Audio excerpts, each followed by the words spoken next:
juice. I'm gonna take my glasses off, even though I have terrible eyesight, but I'm sure there's a glare on the camera. Okay, so this is my first video on this channel. I've been on YouTube a long time, just watching, subscribing, liking, commenting, all that jazz. I love YouTube, and I recognize it as a platform where anybody can post anything.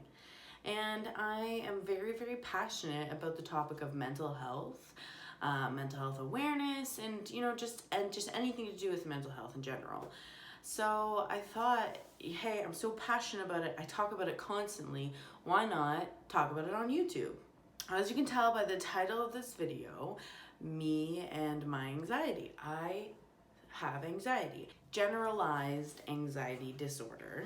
I just wanted to talk a little bit about my story with mental health and my journey, where I've been, where I've gone, where I've come to today, and just a little bit about kind of what this channel is going to be. So a little introductory video for us today. So my name's Shelby, as you can tell by my channel name. I am 21 years old. I live in Ontario, Canada. I live with myself, my 2 cats, and my boyfriend. We're very, very happy. We live in a little 2-bedroom ground floor apartment, so I'm very sorry if you hear traffic background noise. And yeah, I work full time at a corporate office job, so you're pretty average kind of 21-year-old person. Like I already said, I enjoy a lot. I spend a lot of time watching YouTube. Of course, I like Netflix, love The Office, movies. Really, I very much enjoy watercolor painting. I have a full kind of desk of supplies over here off camera. I enjoy spending time with family and my cats. I'm just kind of your average gal. So I have a notebook down here. And I want to talk a little bit about kind of like how we got there, how we got to a diagnosis, because people often talk about this is what I have and this is how I deal with it, but they don't talk about the beforehand, which I think is also very important.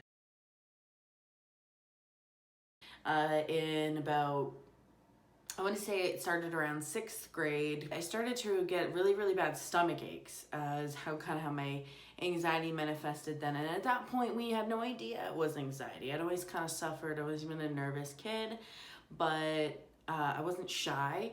And people often associate anxiety with shyness. So because of that, I don't think anybody really thought anxiety disorder. My mom, my dad, no one believed me. Everyone thought, oh, I just didn't want to go to school. And that was the case. School made me very, very anxious. I really, to this day, couldn't tell you why exactly school made me anxious, but it did. Eventually, after a lot of months of me trying to make my mom believe that my symptoms were real, she finally believed me and decided to take me to the doctor. I went to many doctors, many specialists for probably almost 6 months. I did many, many different tests, mainly surrounding my digestive system, my bowels, everything like that, and everything came back normal. So at this point, my family doctor was really kind of quite confused, and we talked a little bit about the things I worry about. He gave me a couple surveys and determined that I have an anxiety disorder. So at this point I was in 7th grade, I think almost 8th grade, and I was started on antidepressants. My doctor kind of just monitored that, and it seemed to help me. So that was kind of the first step, and that was going well for me. Now we had a diagnosis. Now it was something real. It was tangible that my mom could do some research on. It was something that I didn't feel so, not crazy, but so just alone with it, because people just didn't believe me. So I was really thankful for my family doctor legitimizing that and figuring out, not giving up, and figuring out what was wrong. As I got a little older, high school was very, very difficult for me, as it is for most teenagers, but especially with teenagers who suffer from mental illness. Even though I was on medication that was being monitored by my doctor, and I was aware of my diagnosis and doing things to help myself, I still fell into quite a deep depression that landed me in the hospital with a crisis counselor. And I think that was one of the best things that happened to me. I was having panic attacks, about almost 10 panic attacks a day, and just really, really suffering. I think I was 14 or 15 at the time when I was introduced to the crisis counselor. She was very sweet. I believe her name was Kim. We chatted for a couple weeks. She just really gave me hope. That was the biggest thing that I can remember. She gave me hope. I also had a chat with a psychiatrist who explained to me how anxiety works in the brain. So I feel like when I knew exactly what was going on, like physiologically, I could kind of link that and make more sense of what was going on the outside on my body. If you're interested in knowing what physiologically happens during a panic attack or someone who has anxiety, I highly recommend you check out on Netflix, The Mind Explained, particularly the episode about anxiety. I definitely recommend, if you yourself suffer from panic attacks or anxiety, or have someone in your life that you love that suffers from that, take a look. It'll definitely benefit you. So after I talked to the crisis counselor for a couple of weeks, she connected me to a more long-term counselor. Her name was Pilar. Her and I worked closely together for 6 weeks doing cognitive behavioral therapy, or CBT, and it was very, very, very beneficial for me.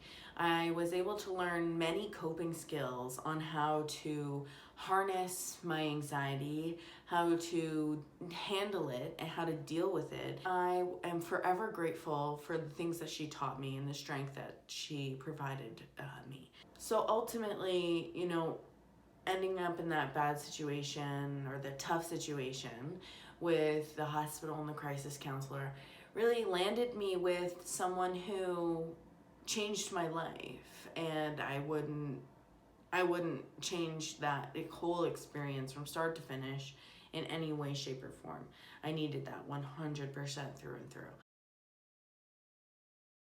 And then after that 6 weeks, I was left on my own, and I think I was ready. I was ready to take these coping skills that I had learned and move forward with that. I had a really fantastic support system. My family and friends, they were so supportive, and I really cherished having that, because the stigma around anxiety disorders, especially people with high functioning anxiety disorders, there's just so many that I'm definitely gonna be making more videos on the stigma and what it means and what it looks like and how we can fight that.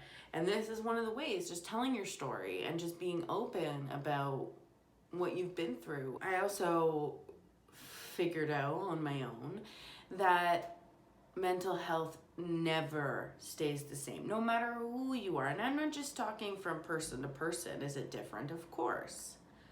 But within you, it changes as you grow, as you move through life. I moved out on my own from my parents' house. I moved out on my own, and all my anxieties changed. So really, it's so important that you self-reflect on a super regular basis to know exactly what you're going through, to know exactly how your body's responding. I think it's just really, really important to just check in. Always be checking in with yourself. If that's once a day, once a week, once a month, whatever it may be, by journaling, just by laying at night when you lay in bed and going through your day and your emotions through your head, it's super important. So that's definitely something we'll be making some videos on. And of course, coping skills as well. I took my coping skills and I ran with them, but some of them don't work anymore. Some of the ones I used to use when I was 14, 15 don't work at all anymore now that I'm, 21, even when I was 20 and 19. I think that self-reflecting, of course, is important in knowing what coping skills are working and what's not, but also constantly exploring new coping skills and seeking out different ways that you can help yourself. Because if you haven't seeked out every single way that you can help yourself, you can't say you've exhausted all your options. It's important to do that if you're struggling. Checking in is so important. Learning new coping skills all the time, seeing what works for you constantly, and just having a good support system, because that stigma is so tough. So those are my kind of 3 most important pieces of advice if you suffer from mental illness or any type of, hiccups in your mental health or anything like that. I'm super excited to, make more videos. I just wanted to also say, if you know someone who's going through a hard time with depression or anxiety, or just kind of feels alone, like they don't know what's going on, share this video with them. If I can help just one person with these videos, that's worth it. And if no one watches, it helps me at least. If you're going through a hard time, reach out. It's hard, but I promise it's worth it. To say, the cliche thing. It does get better if you want it to. Only if you want it to. Yeah. Anyway, till next time.